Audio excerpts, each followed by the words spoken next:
Hello everyone, welcome to our YouTube channel. जो हमारे videos हैं वो टोटली मैकमिलन बुक से अलाइंड हैं। एज वी नो कि हमारे काफी सारे फ्रेंड्स जो हैं वो वर्किंग हैं, तो हम लोगों ने वीडियो को काफी टू द पॉइंट रखने की कोशिश करी है। साथ ही एज वी नो कि एग्जाम जो है वो ऑब्जेक्टिव पैटर्न पे है, तो हम लोग उन्हीं चीज़ों को कवर कर रहे हैं जहाँ से ऑब्जेक्टिव क्वेश्चंस निकलने के आसार है। साथ ही फ्रेंड्स मैं आपको बताऊं कि जो हमारे एग्जाम का अप्रोच होना चाहिए वो क्या होना है, उसमें आपने फ्रेंड्स हमारे वीडियोस को देखना है और साथ ही आपने एक हैंड रिटन नोट्स बनाना है। अगर आप हैंड रिटन नोट्स बनाने में कंफर्टेबल हो तो वो आपके एग्जाम टाइम रिवीजन में आपकी हेल्प करेगा, क्योंकि आप एग्जाम टाइम में अगर वीडियोस को रिवीजन पर्पस के लिए देखते हो तो वो काफ़ी ज़्यादा टाइम टेकिंग होने वाला है। तो अगर आप वीडियोस देख के नोट्स बना पा रहे हो that is well and good. अगर आप नहीं बना पा रहे हो then you have to arrange a paid notes.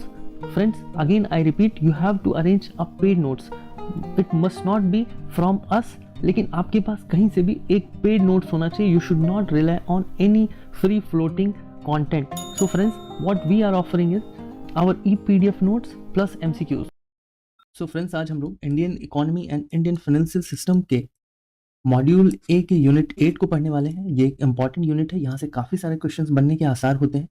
सो ये जो टॉपिक है वो है foreign trade policy and foreign investments. साथ ही में इसमें एक और टॉपिक जो इंक्लूडेड है दैट इज इकोनॉमिक डेवलपमेंट। तो हम लोग इन चीज़ों को इन डिटेल देखेंगे। तो हम लोग देखते हैं कि इसमें कौन कौन से टॉपिक्स कवर्ड हैं। तो सबसे पहले हम लोग foreign trade policy, foreign investment and economic development को देखने वाले हैं। फिर हम लोग फॉरेन ट्रेड पॉलिसी में जो स्ट्रक्चरल चेंजेस हुए हैं कब, इन 90s। क्यों? क्योंकि यहाँ पे 1991 में एक रिफॉर्म आया था जो हमने अपने प्रीवियस चैप्टर में पढ़ा है। तो उस रिफॉर्म से रिलेटेड कई एक पॉलिसीज जो हैं वो चेंज होती हैं, हम लोग उसको देखेंगे। फिर फॉरेन ट्रेड पॉलिसी जो है वो 2015 से लेके 2020 के बीच में इसमें क्या एक चीज़ें हुई हैं वो देखेंगे। फिर हम लोग challenges in upcoming foreign trade policy उनको देखने वाले हैं। फिर हम लोग FDIs and FII, FDI foreign direct investment, FII institutional investment, तो हम लोग इनको भी इन डिटेल देखने वाले हैं। साथ ही हम लोग एक वर्सेस मतलब कि एक डिफरेंस देखने वाले हैं कि economic development and economic growth. ऐसे तो डेवलपमेंट और ग्रोथ सुनने में एक जैसी चीज़ें ही लगती हैं, लेकिन ये एक जो टर्म है डेवलपमेंट एंड ग्रोथ, इससे कितना मैसिव डिफरेंस आता है इकोनॉमी के अंदर, हम लोग उसको देखने वाले हैं।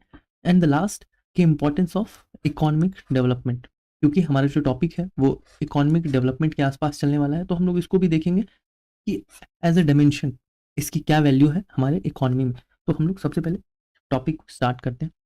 तो सबसे जो पहला था वो था foreign trade policy and foreign investment. तो इसमें हम लोग क्या देखने वाले हैं कि जो फॉरेन ट्रेड पॉलिसी है that refers to economic policy that governs and economies export and import activity. मतलब कि एक्सपोर्ट और इम्पोर्ट जितना भी एक कंट्री के अंदर हो रहा है, एक इकोनॉमी के अंदर हो रहा है, तो उन एक्टिविटीज़ को रेगुलेट करने के लिए जो पॉलिसी है ना, उसी पॉलिसी को हम लोग FTP बोलते हैं, फॉरेन ट्रेड पॉलिसी।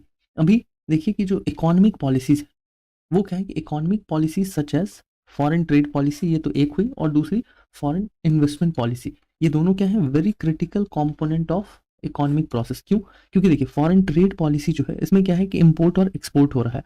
तो हम लोग फिलहाल जो है इम्पोर्ट और एक्सपोर्ट जो है वो किससे देखने वाले हैं, फॉरेन ट्रेड पॉलिसी से। और साथ ही कि हमको जो बिजनेस करने के लिए हमारे पास तो इतने कैपिटल है नहीं।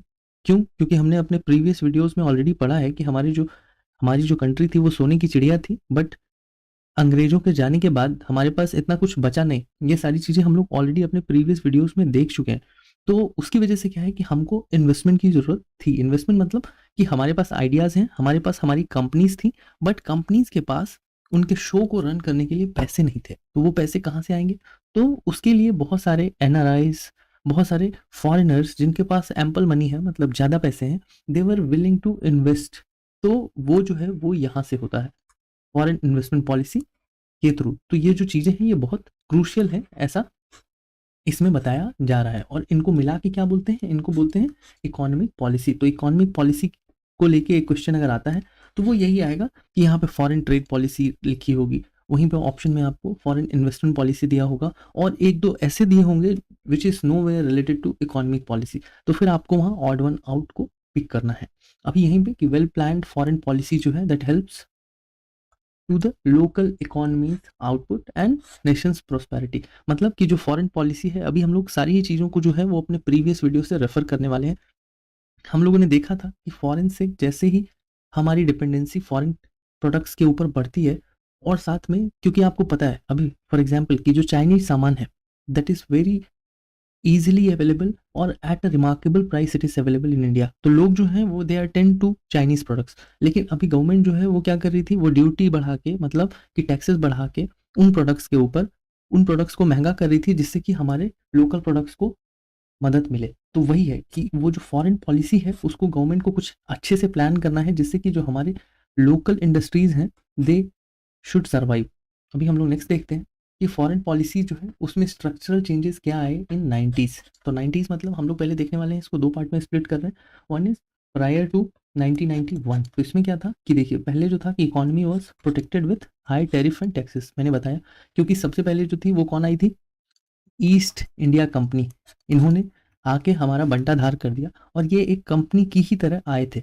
तो इसको लेके वी वर सो कॉशियस, तो हम कहीं से भी इसके our economy was not allowing any outside company to run their business post independence। और दूसरा जो था कि foreign investment was not permitted. क्यों?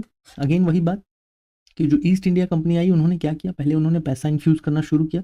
उन्होंने पहले सारे ही जो उस समय छोटे छोटे राजा थे या जो किंगडम्स थे उनको पहले उन्होंने पैसा दिया, ढेर सारा पैसा देने के बाद when they were not able to repay, उसके बाद उन्होंने अपना शो शुरू किया और फिर आपको पता है कि क्या हुआ था। तो इसीलिए we were nowhere open up to 1991। फिर फॉलोइंग 1991 के बाद क्या होता है, लिबरलाइजेशन आता है। कहाँ से? ये एक एलपीजी का कॉन्सेप्ट है, ये हम लोगों ने ऑलरेडी पढ़ लिया है कि लिबरलाइजेशन, प्राइवेटाइजेशन एंड ग्लोबलाइजेशन। तो उसमें हमारी जो गवर्नमेंट है वो थोड़ी लिबरलाइज होती है अबाउट इंटरनेशनल ट्रेड स्ट्रैटेजीज, कि हम लोग फिर अपनी जो डिपेंडेंस है वो बाहर की कंट्रीज की तरफ बढ़ाना शुरू करते हैं। फिर यहाँ से क्या है कि एक जो पास्ट ईयर में जो एक प्रोटेक्शन था, प्रोटेक्शन मतलब कि हम लोग अपनी जो इंडोर कंपनीज थी उनको बचाने के लिए हम लोग हाई टैरिफ रख रहे थे, टैक्सेस बढ़ा रहे थे, उनको हमने थोड़ा कम किया और इसकी वजह से एक सिग्निफिकेंट ग्रोथ हमको देखने को मिला इन ट्रेड। अभी जो प्रेजेंट रिफॉर्म है, जो प्रेजेंट ट्रेड पॉलिसी है आफ्टर रिफॉर्म, उसमें क्या है कि we are more concern about globalisation, क्योंकि हमको अपनी इकोनॉमी को सिंक करना था विथ ग्लोबल इकोनॉमी। तो वी केम टू ग्लोबलाइजेशन।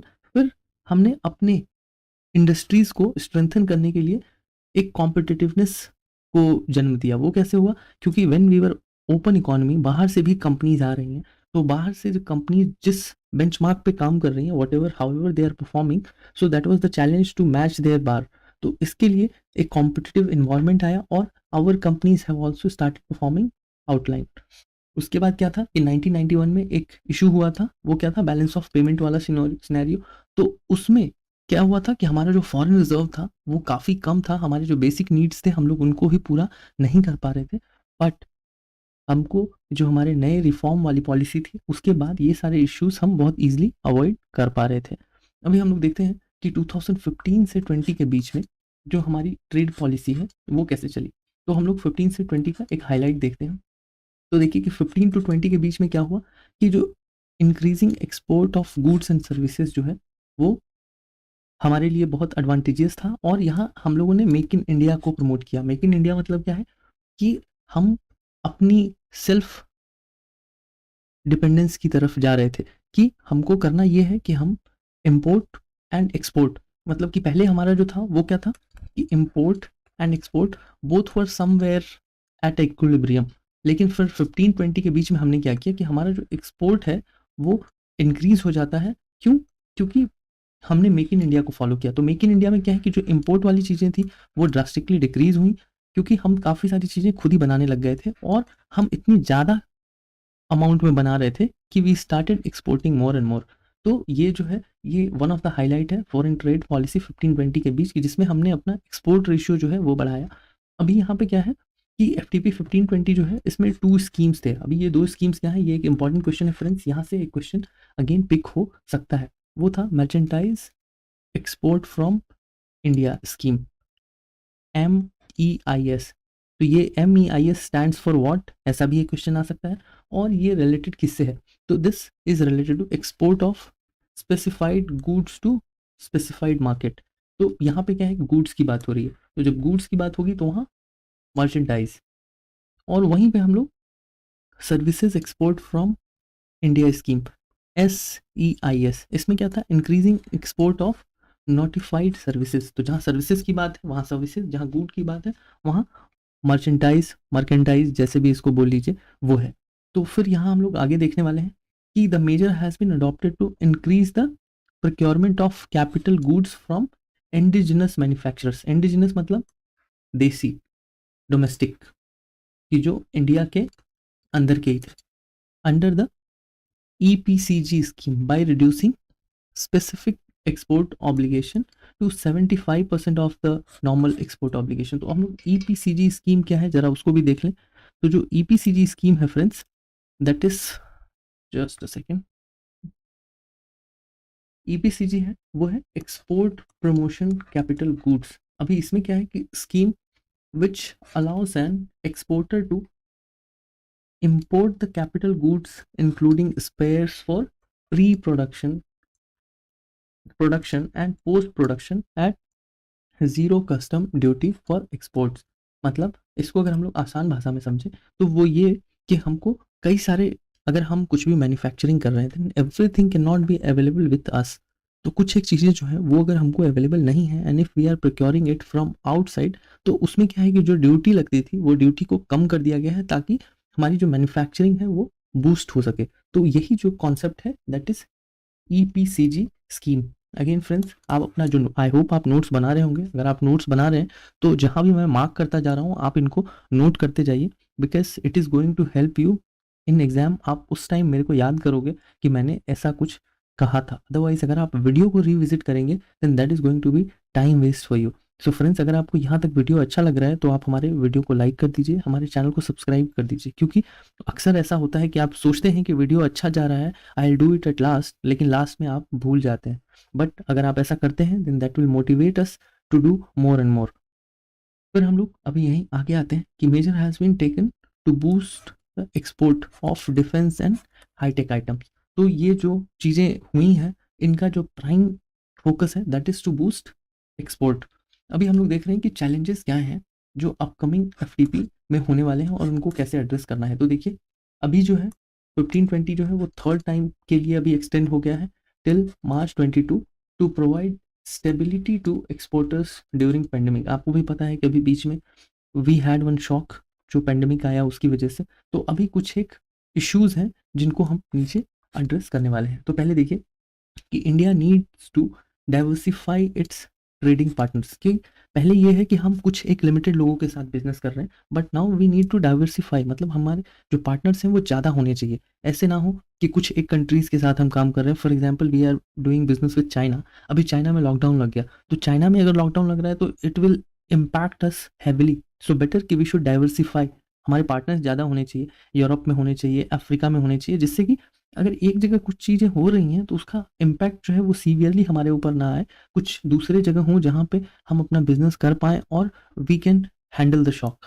सो यहाँ पे क्या है कि बोथ एक्सपोर्ट मार्केट के टर्म में और इम्पोर्ट सोर्सेज मतलब कि जो हम प्रिक्योर करने वाले हैं, जो हमको कुछ एक रॉ मटेरियल्स चाहिए, उसके लिए ये बातें हो रही हैं कि पार्टनर्स जो हैं वो हमको एक्सटेंड करने की ज़रूरत है। और साथ में कि find alternate high value products. क्यों? क्योंकि अभी जो प्रोडक्ट्स हैं वो स्कैर हैं, मतलब वो लिमिटेड है, तो बहुत सारी चीज़ें जो हैं उसके लिए हमको हमारे ऑल्टरनेट प्रोडक्ट्स भी ढूंढने पड़ेंगे। कि मतलब अगर हम पहले कोई रॉ मटेरियल यूज़ कर रहे हैं तो now we have to look for some other product. कैसे? जैसे अभी हम लोग पेट्रोलियम पे डिपेंडेंट हैं, लेकिन अभी आप सुन रहे होंगे लगातार इथेनॉल की बात हो रही है कि इथेनॉल से भी गाड़ियाँ चलने वाली हैं, मशीनरी चलने वाली हैं। अगर हम लोग बड़ी कंपनीज़ की बात करें तो बहुत सारी जो बड़ी कंपनीज़ हैं नाउ, अभी तक वो इलेक्ट्रिक की बात कर रहे थे, now they are talking about hydro, कि वो हाइड्रो प्लांट से इलेक्ट्रिसिटी को जनरेट करेंगे, विंड प्लांट से इलेक्ट्रिसिटी को जनरेट करेंगे। तो वही कि हमें हमारे ऑल्टरनेट पाथ्स की तरफ भी ध्यान देना है। क्यों? जिससे कि जो हमारा रिस्क है वो स्प्रेड हो जाएगा, मतलब वो फैल जाएगा। अगर जो इसको एक रिस्क हेजिंग भी कहते हैं कि जो रिस्क है हमारा उसको हम हेज कर लेंगे, मतलब कि उसको नलीफाई कर देंगे। इंडिया में explore targeted geography and the product specific strategies की हमको जो है अलग अलग जोग्राफीज में भी थोड़ा और एक्सप्लोर करने की ज़रूरत है, और साथ ही कि कुछ एक प्रोडक्ट्स जो है हमको वैसे भी बनाने की ज़रूरत है जो कुछ एक पिन पॉइंट टारगेटेड लोगों के लिए हो। अभी हमें कुछ और नई अपॉर्चुनिटीज़ जो देखनी है वो कहाँ, अफ्रीकन मार्केट में, साउथ ईस्ट एशियन मार्केट में, लैटिन अमेरिकन मार्केट में, ये सारी चीज़ें जो है दीज आर द चैलेंजेस कि हम लोग अभी तक यहाँ रीच नहीं कर पाए हैं, बट वी हैव टू, तो हमको वहाँ पहुँचना है। और साथ में कि जो नॉन चाइनीज ट्रेडिंग पार्टनर्स जो हैं वो ज़्यादा से ज़्यादा हमारे होने चाहिए, which will help us in future. Additionally अभी इंडिया को जो है वो एम करना है डाइवर्सिफिकेशन की तरफ। क्यों? इम्पोर्ट सप्लायर्स के लिए, कि मतलब हमने कल भी एक बार जो कन्वर्ज और डाइवर्ज ये कॉन्सेप्ट पढ़ा था, कन्वर्ज एंड डाइवर्ज, कि मतलब हमको अभी फैलना है। फैलना है मतलब कि फॉर इम्पोर्ट सप्लायर्स, मतलब कि जो हमारे रॉ मटेरियल सप्लायर्स हैं वो रॉ मटेरियल्स के लिए हमको और भी अलग अलग सप्लायर्स को ढूंढने की ज़रूरत है। उससे क्या होगा, उससे आपके पास अगर ऑप्शन ज़्यादा है then you can negotiate better. तो इसके लिए ही ये चीज़ें बताई जा रही हैं बार बार, ये चैलेंजेस हैं जिनको हमको थोड़ा अच्छे से डील करना है। Then the product having high import orientation from few countries specially China needs to be diversified. वही सेम बात जो ऊपर थी कि चाइना से रिलेटेड जो भी चीज़ें हैं वहाँ पे हमको थोड़ा और डाइवर्सिफाइड होने की ज़रूरत है, हमको अलग सोर्सेज ढूंढने की ज़रूरत है, क्योंकि आपको पता है कि चाइना के साथ we are somewhere at a critical note. तो हमको बहुत ज़्यादा चाइना के ऊपर if will be dependent for 1 or 2 products, तो बाद में maybe it will impact us heavily. फिर इंक्रीज डोमेस्टिक प्रोडक्ट, ये कैसे होगा?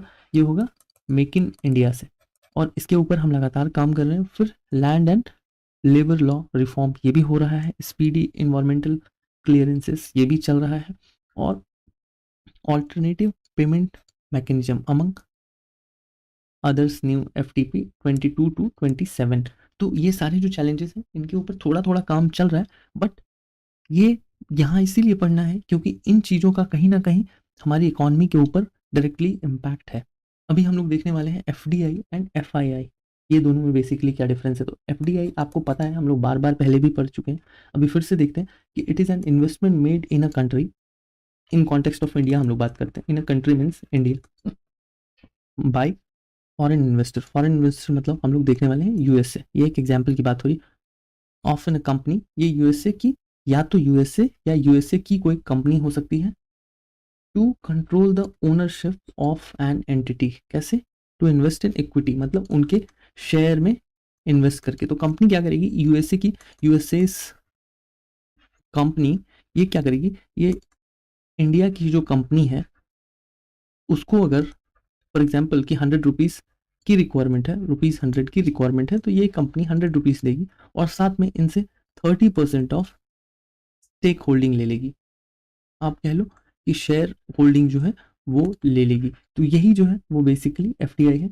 लेकिन इसका जो एडवांटेज है हमारी इकोनॉमी के लिए वो क्या है कि it is the key engine of economic growth, assessing in maintaining high growth rate. क्योंकि हमको पैसे चाहिए, अगर हमारे पास पैसे नहीं है तो हम प्रोडक्शन इतनी इफिशिएंटली नहीं कर पाएंगे, but since we are getting the amount it is good, we are doing the production, will export, will give the employment, poverty जाएगी, पर कैपिटा इनकम बढ़ेगा, so many things will come in our lap. So इस तरह से कि growth rate, enhancing the productivity and generating the employment, तो कई एक चीज़ें होती हैं FDI से। फिर defence, construction, broadcasting, civil aviation, plantation, trade, private sector banking, satellite installation and operation and credit information companies जो हैं इनमें अभी लिबरलाइजेशन, इसमें गवर्नमेंट ने जो रूल्स हैं उनको लिबरलाइज किया है, so they are open for foreign investment. मतलब ये सारी जो कंपनीज हैं, ये सारे जो सेक्टर्स हैं, ये FDI के लिए ओपन है। अगेन ये 1 मार्क क्वेश्चन है, क्योंकि अभी हम लोग आगे ये भी देखने वाले हैं कि कौन सी वैसी कंपनीज हैं जो FDI के लिए ओपन नहीं है। तो आपको ये जो चीज़ें हैं इनको ध्यान रखना है। यहाँ एक डाटा है, आप इसको याद रख सकते हैं, but this is not very much important. लेकिन बुक में सिंस गिवन है तो हमको ये बताना पड़ रहा है कि जो हमारी पहले की इकोनॉमी थी, अगर आप उसमें FDI को कंट्रीब्यूशन देखेंगे दैट वाज 3.7 मिलियन इन 2004-05। अगर हम लोग 21-20 की बात करें तो 36.6 million. So approximately 12 times we have increased in last 15 years. अभी हम लोग देखते हैं कि FDI जो है वो डोमेस्टिक इकोनॉमी में 2 चैनल से आती है। 2 चैनल्स मतलब कि जो FDI, किसी को FDI करना है तो वो 2 तरीके हैं। वो क्या है?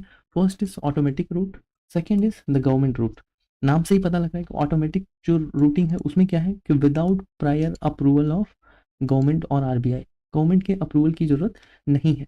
वहीं जो अब इसमें क्या है कि 2 स्टेजेस हैं, मतलब कि जो गवर्नमेंट है वो ऐसे तो नहीं जाने देगी। पहली गवर्नमेंट ये कह रही है कि if somebody is willing to do the FDI, let them do in automatic route. लेकिन उसके बाद 2 चीज़ें करनी है। वो क्या है कि जो इंडियन कंपनी है उनको क्या करना है, ये रिपोर्ट करना है किनको, फॉरेन एक्सचेंज डिपार्टमेंट को, और साथ में रीजनल ऑफिस को। ये एक 1 मार्क क्वेश्चन हो सकता है फ्रेंड्स, इसको इस क्रोनोलॉजी को बस ध्यान दे देंगे। और ये कौन सा रीजनल ऑफिस है, आप जिस जुरिडिक्शन में वो कंपनी रजिस्टर्ड है उनके रजिस्टर्ड ऑफिस की तरफ, क्योंकि ये क्वेश्चन आता है कि कंपनी को कहाँ रिपोर्ट करना है, where they are functioning or wherever their registered offices or in whichever branch the FDI has happened। तो ऐसे करके आपको कई सारे ऑप्शन मिलेंगे। सो wherever they are registered, उसी सेंटर पे उनको रीजनल ऑफिस ऑफ आरबीआई में ये रिपोर्ट करना है। कब? With in 30 days. तो आप देखो कि यहाँ कितने सारे क्वेश्चन बन गए कि with in how many days, फिर आपको कहाँ पे रिपोर्ट करना है। और यहीं पे जो सेकंड स्टेप है वो है कि रिक्वायर्ड डॉक्यूमेंट्स जो है वो भी सबमिट करना है फॉरेन एक्सचेंज में and regional office of concern of RBI. तो 2 चीज़ें, एक की रिपोर्ट करनी है, रिपोर्टिंग 1, एंड सेकंड की रिक्वायर्ड डॉक्यूमेंट्स जो है वो सबमिट करने हैं। तो दूसरा जो है गवर्नमेंट रूट। अभी गवर्नमेंट रूट में क्या है कि रिक्वायर्ड प्रायर गवर्नमेंट परमिशन। अभी इसमें देखिए कि जो भी एफडीआई हमको पाकिस्तान की तरफ से आता है वो अल्टीमेटली जो है वो गवर्नमेंट रूटेड ही होना चाहिए। यहाँ पे कोई भी ऐसा इफ एंड बट नहीं है कि आप डायरेक्ट ऑटोमेटिक रूट में चले जाएं। अभी हम लोग नेक्स्ट देखने वाले हैं कि एफडीआई जो है वो एक्चुअली 3 टाइप्स का होता है। First one is green field FDI. इसमें क्या है कि आप ऐसे देखो कि कोई भी जो एस्टेब्लिशमेंट है, मतलब एक पेरेंट कंपनी जो है वो कहीं है और वो एक सब्सिडरी जो है वो बना देती है कहाँ, डेस्टिन्ड कंट्री में। मतलब डेस्टिन्ड कंट्री मतलब हम लोग बात करेंगे फिलहाल इंडिया के कॉन्टेक्स्ट में। और पेरेंट कॉर्पोरेशन जो है वो हो सकता है यूएसए में है या यूके में है। वो कैसे, मैकडी, hyundai इंडिया जो है, पेप्सी इंडिया जो है। तो पेप्सी इंडिया मतलब इन्होंने क्या किया कि एक जो पूरा पूरा जो सब्सिडरी है वो उन्होंने इंडिया में बना दिया, पेप्सी इंडिया। इन्होंने hyundai इंडिया, मतलब hyundai जो है वो बाहर की गाड़ी है, एक फॉरेन ब्रांड है, लेकिन इंडिया के अंदर इन्होंने hyundai इंडिया करके बना दिया in the form of subsidiary. अभी तो इसको हम लोग बोलेंगे ग्रीन फील्ड। वहीं हम लोग अगर ब्राउन फील्ड की बात करें तो ब्राउन फील्ड में क्या था कि एक मल्टीनेशनल कॉरपोरेशन जो है they buy the stocks in the establishment. वो क्या करते हैं कि स्टॉक्स को बाय कर लेते हैं इन द होस्ट कंट्री। तो होस्ट कंट्री अगेन इंडिया होगी, और जो मल्टीनेशनल कंपनी है that is either of USA, UK, और कहीं की भी हो सकती है। फ्रेंड्स आप यहीं तक रिस्ट्रिक्ट मत होना। अभी इसके एग्जाम्पल क्या है, इसके एग्जाम्पल है कि जो एक कंपनी है दाइची सैंक्यो, ऐसे वाला नाम जो होता है वो जापानीज नाम ही होता है। और ये जो है उन्होंने रैनबक्सी इंडिया जो है वो फार्मास्यूटिकल कंपनी है, फार्मा की कंपनी, उसमें अपने स्टॉक को बाय किया है।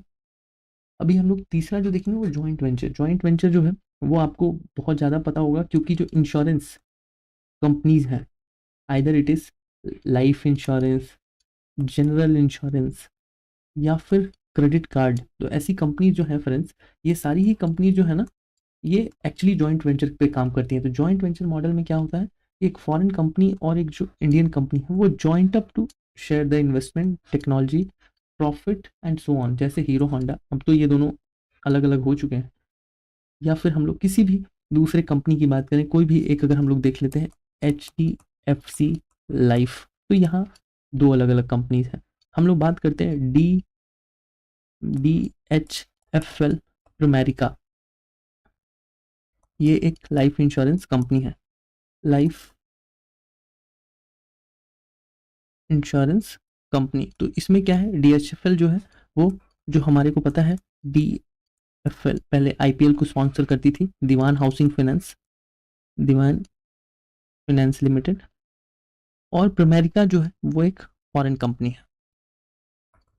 तो इस हिसाब से आप आइडिया लगा सकते हैं जॉइंट वेंचर के लिए। अभी हम लोग आगे देखते हैं कि जो FDI एंड FII है, इसमें क्या है कि कौन सी वैसी कंपनीज हैं, वैसे सेक्टर्स हैं which are not allowed for FDI। जैसे लॉटरी बिजनेस वाले बिल्कुल अलाउड नहीं है, गैम्बलिंग एंड बेटिंग वाले बिल्कुल भी अलाउड नहीं है, कसिनो वाले तो और भी ज़्यादा अलाउड नहीं है, chit fund not allowed, Nidhi fund not allowed, trading with transferable development rights TDRs वाला ये तो बिल्कुल भी नहीं है। देन रियल स्टेट बिजनेस के लिए no, construction of farm houses no, manufacturing of cigarette, तंबाकू no no no, activity sector not open to private sector investment, जैसे कि एटॉमिक एनर्जी, के ऊपर काम हो रहा है, रेलवे ऑपरेशंस के ऊपर, तो यहाँ पे क्या है कि एफडीआई जो है दे आर नॉट वेलकम्ड। तो आई होप फ्रेंड्स कि आप इन चीज़ों को तो समझ गए होंगे, ये आपको याद रखनी है क्योंकि यहाँ से अगेन एक ऑड वन आउट क्वेश्चन आ सकता है। अभी हम लोग देख लेते हैं कि एफडीआई और एफआईआई में क्या डिफरेंस है। तो जो फंड का जो गोल है ना वो है कि एफडीआई जो है वो मशीनरी के ऊपर, मतलब production of goods and services के ऊपर इनका ध्यान रहता है। वहीं जो फॉरेन इंस्टीट्यूशनल इन्वेस्टमेंट जो है वो एक्चुअली हेज फंड होता है। हेज फंड मतलब कि आप हेजिंग को ऐसे समझो ना कि वो रिस्क हेजिंग, कि मतलब एक शॉर्ट टर्म रिक्वायरमेंट है उसको कंप्लीट करने के लिए। शॉर्ट टर्म इक्विटी मतलब कि शेयर मार्केट में, जैसे आप समझो कि शेयर मार्केट में कैसे कि शेयर खरीदा जाता है बेचा जाता है, तो वही कि शॉर्ट टर्म के लिए जो एफआईआई है वो इन्वेस्ट करता है और अपना एडवांटेज देख के या अपने रिक्वायरमेंट के हिसाब से वो फिर विड्रॉ भी कर लेता है। इनका जो पर्सपेक्टिव है ये लॉन्ग टर्म होता है कि ये लॉन्ग टर्म के लिए इन्वेस्ट करते हैं एफडीआई वाले। वहीं एफआईआई जो है वो शॉर्ट टर्म इन्वेस्टमेंट में बिलीव करते हैं। उनको जब भी जहां एडवांटेज दिख रहा है वो एज पर दैट दे लैक्ट। ये कंट्रीब्यूट जो है वो डायरेक्टली इन जीडीपी करते हैं। क्यों? क्योंकि इनका जो फंड है वो directly production of goods and services के लिए इस्तेमाल हो रहा है। वहीं जो इनका फंड है वो भी कहीं ना कहीं अगर कोई शेयर खरीद रहे हैं तो they are purchasing the share of a company, so directly indirectly that money is going to company will utilize that money for the operation and in that way indirectly again ये भी GDP को contribute कर रहे हैं। अभी यहाँ पे क्या है कि जो एफडीआई है वो स्टेबल है। क्यों? क्योंकि ये लॉन्ग टर्म के लिए इन्वेस्टमेंट है। वहीं ये वॉलेटाइल है। क्यों? क्योंकि अगर किसी दूसरे मार्केट में किसी कंपनी को या किसी एक फॉरेन इंस्टीट्यूशनल बायर को ये दिख रहा है कि मेरे को किसी और मार्केट में ज़्यादा फायदा मिलने वाला है, then they switch their fund to that market, तो ये उस कॉन्टेक्स्ट में वॉलेटाइल है। अभी हम लोग एफआईआई की कुछ और तारीफें देख लेते हैं। तो ये शॉर्ट टर्म कैपिटल है इन्वेस्टमेंट के लिए इन स्टॉक और हेज फंड्स, ये जनरली जो है वॉलेटाइल होते हैं। ये सारी तारीफें मैं ऑलरेडी कर चुका हूँ। अभी यहीं पे हम लोग देखने वाले हैं कि जो एफआईआई है वो नॉन रेसिडेंट इंडियन हो सकते हैं, पीओआई हो सकते हैं। वो क्या करते हैं कि वो primary and secondary capital market में इन्वेस्ट करते हैं। अभी प्राइमरी और सेकेंडरी आपको पता होगा कि वो चाहे तो आईपीओ के टाइम में इन्वेस्ट करते हैं जब कंपनी पहली बार लिस्टेड हो रही है, या फिर वो बाद में लिस्टेड होने के बाद इन्वेस्ट करते हैं। अभी क्या है कि ये शेयर एंड डिवेंचर्स के फॉर्म में इन्वेस्ट करते हैं, करेक्ट। यहाँ पे है कि they are registered as FII with SEBI. देखिए ये एक सॉलिड 1 मार्क क्वेश्चन है कि इसके लिए एफआईआई को किसके साथ रजिस्टर्ड होना पड़ सकता है। यहाँ पे सेबी, आरबीआई और भी कुछ एक ऑप्शंस होंगे आपके पास। तो आरबीआई तो रॉन्ग आंसर है, SEBI will be the right answer. तो आपको मैं जो बताता जा रहा हूँ फ्रेंड्स, आप इसको नोट करते जाइए। This will be definitely helpful for you in exams point of view. फिर हम लोग ये देख रहे हैं कि ये जो है कि फाइनेंशियल मार्केट के लिए मेजर ड्राइवर्स होते हैं। फिर यहाँ एक डाटा है, ये डाटा आप याद कर लें तभी अच्छा है, लेकिन ये ऐसे पर्टिकुलर डाटा जो है वो नहीं आते हैं बिकॉज यहाँ क्या है कि ये प्राइमरी और सेकेंडरी मार्केट में इंडिया हैज़ अट्रैक्टेड एफआईआई। अभी यहीं पे क्या है कि देखिए एक जोग्राफिकल इंस्टेबिलिटी जो है, जैसे अगर रशियन एंड यूक्रेन के डिस्प्यूट की बात हो रही है या फिर कोविड की बात हो रही है, तो इन सब में क्या होता है ना कि जो एफआईआई है वो क्या करते हैं अपने फंड को मूव कर लेते हैं। कि जैसे कुछ भी एक ऐसी परिस्थिति आती है जहां उनको लगता है कि maybe the risk will be more to be invested, तो वो अपने फंड को विड्रॉ कर लेते हैं। अभी हम लोग आगे देखने वाले हैं, ये है economic development and economic growth के बीच में क्या डिफरेंस है, बेसिक डिफरेंसेस हम लोग देखने वाले हैं। तो देखिए फ्रेंड्स, सबसे पहले ये एक्चुअली लिखा हुआ तो उल्टा है लेकिन इसको बनाया मैंने उल्टा है। जैसे ये यहाँ है, ये यहाँ है, तो पहले तो आप ये ध्यान दे दें कि ये जो दोनों हैं वो एक्चुअली उल्टे हो गए हैं एक दूसरे के ऊपर की तरफ से। तो जो इकोनॉमिक ग्रोथ है फ्रेंड्स वो गुड्स एंड सर्विसेज की बात करते हैं, increase in amount of goods and services produced. वहीं हम लोग अगर इकोनॉमिक डेवलपमेंट की बात करें तो they this concept believes in reduction and elimination of poverty, unemployment and inequality. तो आप ऐसे देख सकते हो कि यहाँ जो है वो वेलफेयर की बात ज़्यादा हो रही है। तो आपको ये ध्यान रखना है कि जहाँ भी वेलफेयर की बात हो, क्योंकि यहाँ से multiple 1 mark question, 2 mark question निकल सकते हैं, 3 मार्क भी आते हैं लेकिन 3 मार्क का तो कॉन्सेप्ट ही नहीं है। अभी it deals in increase in real national income और नेशनल आउटपुट। वहीं they are involve in improvement of quality of life and living standard. अभी फोकस एरिया इनका क्या है, प्रोडक्शन ऑफ गुड्स। इनका क्या है, डिस्ट्रीब्यूशन ऑफ रिसोर्सेज, कहाँ, अमंग पीपल। अभी जो डायमेंशन है इनका, डायमेंशन क्या है, सिंगल डायमेंशन है, ओनली इनकम के बारे में बात करते हैं। वही ये मल्टी डायमेंशन है कि ये इनकम एंड लिविंग स्टैंडर्ड के बारे में बात करते हैं। जो इंडिकेटर्स हैं कि कैसे हम लोग चेक करते हैं कि हाँ we are actually economically growing और नॉट, और वी आर इकोनॉमिकली डेवलपिंग और नॉट। तो GDP, GNI, per capita income, इसको हम लोग प्रीवियस वीडियो में बार बार देख चुके हैं, तो इसको बहुत ज़्यादा डिस्कस करने की ज़रूरत नहीं है। वहीं हम लोग यहाँ देख रहे हैं कि जो इकोनॉमिक डेवलपमेंट जो है उसमें human development index, human poverty index, gender development index, इन सब को पैरामीटर रख के ये सारे इंडिकेटर्स के बेसिस पे हम लोग देखते हैं वेदर वी आर ग्रोइंग और नॉट। अभी हम लोग इसके एस्पेक्ट्स की बात करें तो यहाँ ओनली क्वांटिटिव की, मतलब यहाँ नंबर मैटर्स कि गुड्स एंड सर्विसेज कितने प्रोड्यूस हुए। हम ये नहीं कह सकते कि हाँ बहुत सारे, बहुत ज़्यादा हुआ है, नहीं, यहाँ पे वी हैव टू से द नंबर, सो क्वांटिटेटिव। और वहीं यहाँ क्या है, क्वांटिटेटिव एंड क्वालिटेटिव। क्वालिटेटिव मतलब कि अगर ह्यूमन डेवलपमेंट इंडेक्स की बात हो रही है तो हाँ ह्यूमन डेवलपमेंट इंडेक्स में हमने काफ़ी अच्छा काम किया है इन अ क्वालिटेटिव बेसिस। तो ये दो टू डायमेंशनल, जैसे हमने यहाँ पे मल्टी डायमेंशनल पढ़ा ना, तो multi dimensional actually in all the ways. अभी इसका जो कॉन्सेप्ट है वो नैरो है, क्यों? क्योंकि they are only talking about income, income मतलब मनी रिलेटेड। और वहीं हम लोग अगर इकोनॉमिक डेवलपमेंट की बात करें तो यहाँ ब्रॉडर है, यहाँ पे मतलब बियॉन्ड पैसा, लिविंग स्टैंडर्ड की बात हो रही है, ह्यूमन लाइफ की बात हो रही है, सो इट इज़ गुड। अभी जो इनका मैट्रिक्स है दैट इज़, जो डेवलप्ड कंट्रीज़ हैं वो एक्चुअली इकोनॉमिक ग्रोथ की बात करती हैं। क्यों? क्योंकि वहाँ पे जो डेवलपमेंट वाली चीज़ें हैं ना, कि जैसे ह्यूमन डेवलपमेंट इंडेक्स, पॉवर्टी, तो ये इससे बहुत ऊपर उठ चुके हैं। ये सारे जो प्रॉब्लम इश्यूज़ थे इसको इन्होंने बहुत पहले फिक्स कर लिया है। लेकिन वहीं जो डेवलपिंग कंट्रीज़ हैं they are dealing with economic development only. तो आई होप फ्रेंड्स कि आपको इससे बेसिक क्लैरिटी मिल गई हो, क्योंकि इससे ज़्यादा clarity I don't think so कि कहीं भी अवेलेबल है। अभी हम लोग देख लेते हैं कि importance of economic development and as a dimension. तो economic development is defined as a persistent मतलब constant increase in material wellbeing of society. तो ये हमने प्रीवियस स्लाइड में ऑलरेडी देख लिया है। इकोनॉमिक डेवलपमेंट जो है refers to a large set of idea than economic growth. Economic growth हमने देखा था अभी पीछे, हमने कंपेयर किया है, तो इकोनॉमिक ग्रोथ जो है वो बहुत लिमिटेड आइडियाज़ के साथ है। वहीं जो इकोनॉमिक डेवलपमेंट है that is so diverse. It comprises social, cultural, political, economic development that contributes to material advancement in addition to national income। ये कैसे हुआ? तो देखिए हमने यहाँ पे देखा था ना कि यहाँ पे ये इनकम की भी बात कर रहे हैं और लिविंग स्टैंडर्ड की भी बात कर रहे हैं, दोनों ही चीज़ें हो रही हैं।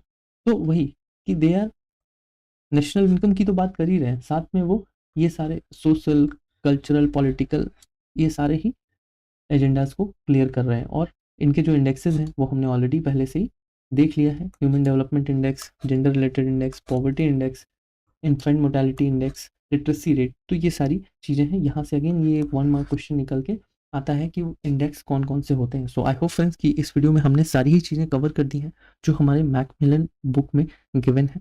अगर आपको वीडियो अच्छा लग रहा है तो प्लीज़ आप हमारे वीडियो को लाइक कीजिए, चैनल को सब्सक्राइब कीजिए, even you can share it to your friends. अगर आपको लगता है कि दिस वीडियो हैज़ वर्थ कि आप अपने फ्रेंड्स को शेयर कर सकते हैं तब। सो फ्रेंड्स इसी के साथ thank you so much, and notes बनाना बिल्कुल भी ना भूलें। Thank you so much.